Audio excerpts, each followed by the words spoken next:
दोस्तों UPSC, EPFO, APFC exam की detailed notification आ चुकी है। आप में से बहुत सारे बच्चे ऐसे हैं जो पहली बार इस एग्जाम के बारे में सुन के अब प्रिपरेशन प्लान करने के बारे में सोच रहे हैं, बट मन में डाउट है कि क्या इस एग्जाम को मैं दे सकता हूं, क्या मैं एलिजिबल हूं एपीएफसी एग्जाम को देने के लिए। तो दोस्तों ये वीडियो आपके लिए है, क्योंकि यहाँ पर मैं आप लोगों को एपीएफसी एग्जाम की कंप्लीट एलिजिबिलिटी डिटेल्स बताने वाला हूँ। तो वीडियो आप एंड तक पक्का देखिएगा।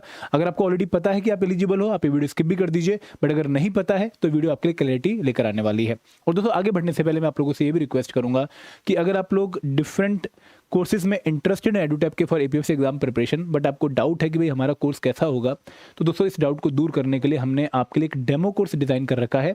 ₹1 पे करके आप हमारे मेन कोर्स का 48 घंटे का एक्सेस ले सकते हैं और चेक कर सकते हैं कि भाई हमने डिफरेंट कंपोनेंट्स को किस क्वालिटी से कवर किया है। ये डेमो कोर्स में एनरोल करने का लिंक आपको वीडियो के डिस्क्रिप्शन में मिल जाएगा।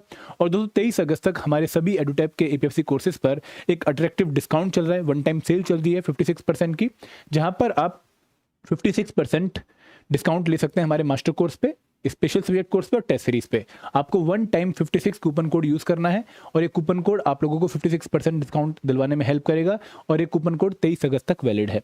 अब दोस्तों बात करते हैं हमारी आज की वीडियो की कि हमारी एलिजिबिलिटी कंडीशन को हम किन किन पैरामीटर पे जो है डिस्कस करने वाले हैं। हम सबसे पहले बात करने वाले हैं कि भाई एज एलिजिबिलिटी क्या है डिफरेंट कैटेगरीज की फॉर एपीएफसी एग्जामिनेशन, कितनी एज रिलैक्सेशन है डिफरेंट कैटेगरी के स्टूडेंट्स के लिए, और एजुकेशनल क्वालिफिकेशन आपको क्या चाहिए इस एग्जाम का फॉर्म फिल करने के लिए। दोस्तों सबसे पहले हम बात करेंगे एज एलिजिबिलिटी की, और क्योंकि एज एलिजिबिलिटी डिफरेंट कैटेगरी के हिसाब से वेरी करती है तो हम यहाँ पर कैटेगरी वाइज डिस्कशन करेंगे। सबसे पहले हम बात करेंगे जनरल कैटेगरी स्टूडेंट्स की और ईडब्ल्यूएस कैटेगरी स्टूडेंट की, इकोनॉमिकली वीकर सेक्शन जो है स्टूडेंट है उनकी हम बात करेंगे, अनरिजर्व कैटेगरी वालों की और ईडब्ल्यूएस कैटेगरी वालों की। क्लियर है दोस्तों। यहां पर अगर आप नोटिफिकेशन में एज लिमिट चेक करना चाहेंगे तो आपको नोटिफिकेशन में एज लिमिट जो है वो मिनिमम एज लिमिट कुछ भी नहीं मिलेगी। आप देखेंगे कि भाई 19 साल भी मेंशन नहीं कर रखी, 21 साल भी मेंशन नहीं कर रखी, तो डाउट ये आ जाता है कि भाई मिनिमम एज लिमिट क्या है इस एग्जाम के लिए। तो मिनिमम एज लिमिट यूपीएससी ने मेंशन नहीं करी है इन दी नोटिफिकेशन, क्योंकि मिनिमम एज लिमिट यहाँ पर नहीं है और ये डिसीजन कि भाई आप एग्जाम दे सकते हैं या नहीं दे सकते हैं आपकी एज के लिए वो डिसाइड होगा एजुकेशन के बेसिस पे। फॉर एग्जाम्पल अभी मैं आपके एजुकेशन क्वालिफिकेशन आपको बताऊंगा, बट अगर आप 19 साल के हो, एजुकेशनल क्वालिफिकेशन मीट कर रहे हो, आप फॉर्म फिल कर सकते हो। आप 25 साल के हो, एजुकेशनल क्वालिफिकेशन मीट नहीं कर रहे हो, आप एग्जाम नहीं दे सकते। तो minimum age limit as such नहीं है और यहाँ पर एजुकेशनल क्वालिफिकेशन विल डिसाइड कि आप फॉर्म फिल कर सकते हो या नहीं कर सकते हो। तो यहाँ पर आप लोगों को टेंशन नहीं लेनी है। अब बात करते हैं मैक्सिमम एज लिमिट की। तो अगर आप जनरल कैटेगरी के स्टूडेंट हो तो maximum age limit to apply for APFC examination for unreserve and EWS category student is 35।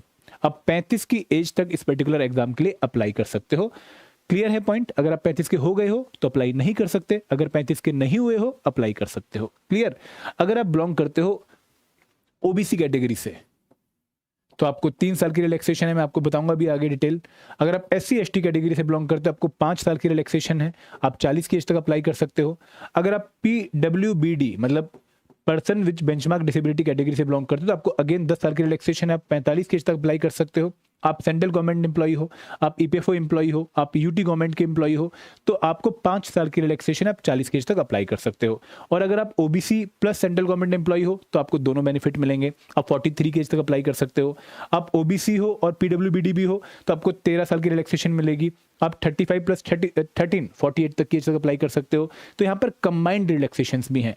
अब दोस्तों यहाँ पर 2 पॉसिबल केस हैं कि भाई क्या अगर मैं 35 से ज़्यादा का हूं तो मैं एग्जाम दे सकता हूं, नहीं दे सकते। अगर मैं 35 से छोटा हूं तो क्या एग्जाम दे सकता हूं, अनरिजर्व और ईडब्ल्यूएस की बात कर रहा हूं, आप दे सकते हो। अब मन में डाउट ये आता है कि सर किस पर्टिकुलर पॉइंट पर ये डिसाइड होगा या कट ऑफ डेट क्या है ये जानने के लिए कि मैं एग्जाम दे सकता हूं या नहीं दे सकता हूं, मतलब मेरी एज लिमिट क्रॉस हो चुकी है या नहीं हो चुकी है। खासकर उन बच्चों को डाउट होता है जो 1991 में पैदा हुए हैं, ठीक है, क्योंकि उनके लिए बॉर्डर लाइन है। तो दोस्तों यहाँ पर आप लोग चेक करेंगे अपनी age on this particular date. क्या डेट है? 11 सितंबर 2026। अब आप बोलेंगे कि सर ये डेट क्यों है, क्या ये 25वीं वर्षगांठ है 9/11 हमले की? नहीं दोस्तों, ऐसा कुछ नहीं है। ये डेट इसलिए है क्योंकि आपकी जो लास्ट डेट है फॉर्म फिल करने की एज पर दी नोटिफिकेशन वो ये है, और आपकी जितनी भी एलिजिबिलिटी कंडीशन है वो इस पर्टिकुलर डेट पर चेक होती हैं, last date of form filling पे। ठीक है, तो 11 सितंबर 2026 को आपने चेक करना है कि आप 35 क्रॉस कर चुके हैं या नहीं क्रॉस कर चुके हैं। फॉर एग्जांपल, अगर कोई जनरल कैटेगरी या फिर ईडब्ल्यूएस कैटेगरी वाला बच्चा पैदा हुआ है 10 सितंबर 1991 को, तो इस पर्टिकुलर डेट पर वो कितने साल का हो गया है? वो 35 ईयर 1 डे का हो गया है, तो वो एपीएफसी एग्जाम के लिए एलिजिबल नहीं है। अगर कोई पैदा हुआ है 12 सितंबर 1991 को, तो इस पर्टिकुलर डेट पर वो 34 साल 364 दिनों का है, तो मतलब अभी वो 35 का नहीं हुआ है, तो वो एग्जाम दे सकता है, फॉर्म फिल कर सकता है। तो यहाँ पर ये सिचुएशन है रिगार्डिंग द एज लिमिट। अगर आप ओबीसी हो तो आप इस पर्टिकुलर केस में अपने को 3 साल पीछे ले जाइए, यहाँ पर कोई 88 वाला होगा और यहाँ पर भी कोई 88 वाला होगा।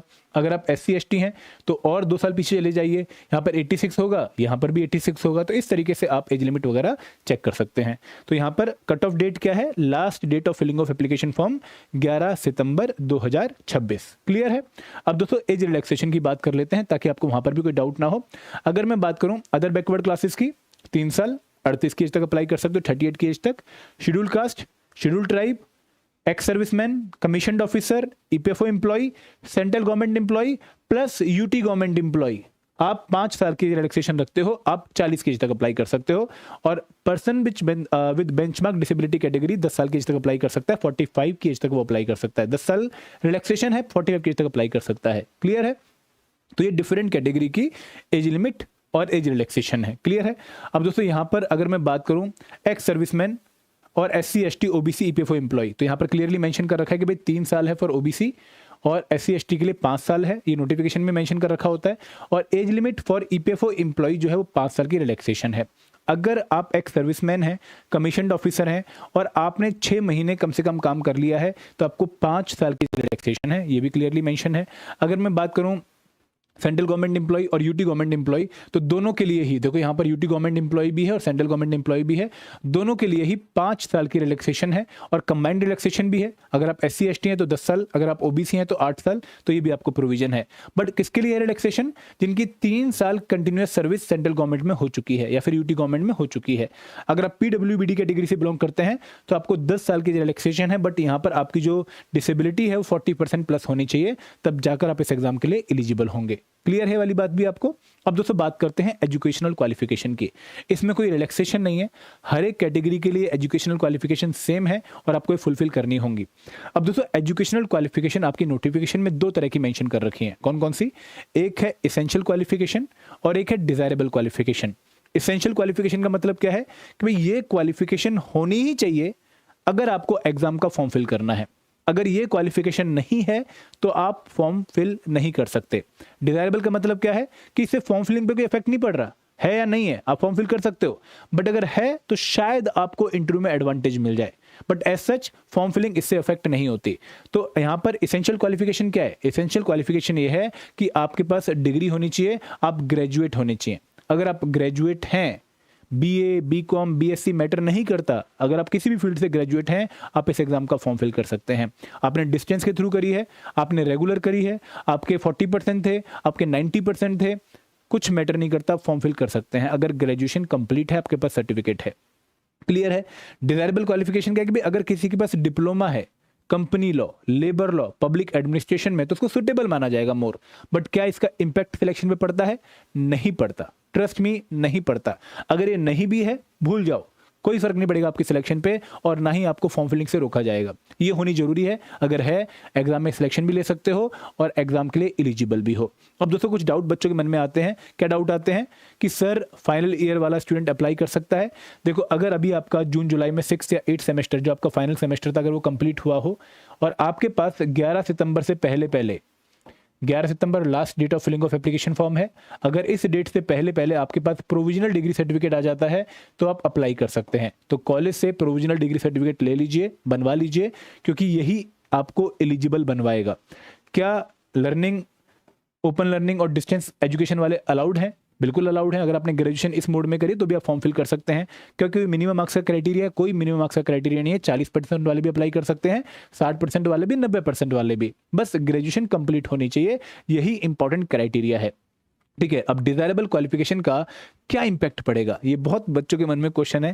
दोस्तों मैं पहले ही क्लैरिफाई कर दूं कि आपको इस एग्जाम में डिजायरेबल क्वालिफिकेशन की जरूरत नहीं है क्वालिफाई करने के लिए, क्योंकि अगर आपके पास है भी डिजायरेबल क्वालिफिकेशन तो आपसे इंटरव्यू में क्वेश्चन पूछा जाएगा, आपको उसको जस्टिफाई करना पड़ेगा। अगर नहीं है तो आपसे बाकी क्वेश्चन पूछे जाएंगे। तो मैं अपने एक्सपीरियंस आपको बताता हूँ कि 159 एस्पिरेंट्स जो 2023 में सिलेक्ट हुए थे, उनमें से सिर्फ एक बच्चे के पास डिजायरेबल क्वालिफिकेशन थी, बाकियों के पास नहीं थी। तो अगर आपके पास नहीं भी है तो कोई फर्क नहीं पड़ रहा है। और उस एक बच्चे की भी सिलेक्शन क्यों हुई थी? क्योंकि उसके मेरिट में काफ़ी अच्छा स्कोर था, मतलब उसने रिक्रूटमेंट टेस्ट में और इंटरव्यू में काफ़ी अच्छा स्कोर किया था। तो आपको इससे बिल्कुल भी टेंशन नहीं लेनी है। Keep preparing hard for APFC examination if you are graduate, because this is wonderful opportunity for all the graduate जो आपको सीधा क्लास से ऑफिसर बनने का मौका देती है। तो ये थी एलिजिबिलिटी कंडीशन। अभी भी कोई डाउट है, डिस्क्रिप्शन कमेंट सेक्शन आपके पास है, वहां पर अपना डाउट लिखिए। I will be more than happy to reply to your doubt. ठीक है, तो this is all from my side. For courses you can check our website, 56% का डिस्काउंट चल रहा है और ये डिस्काउंट 23 अगस्त के लिए वैलिड है। Thank you very much. जय हिंद, जय भारत।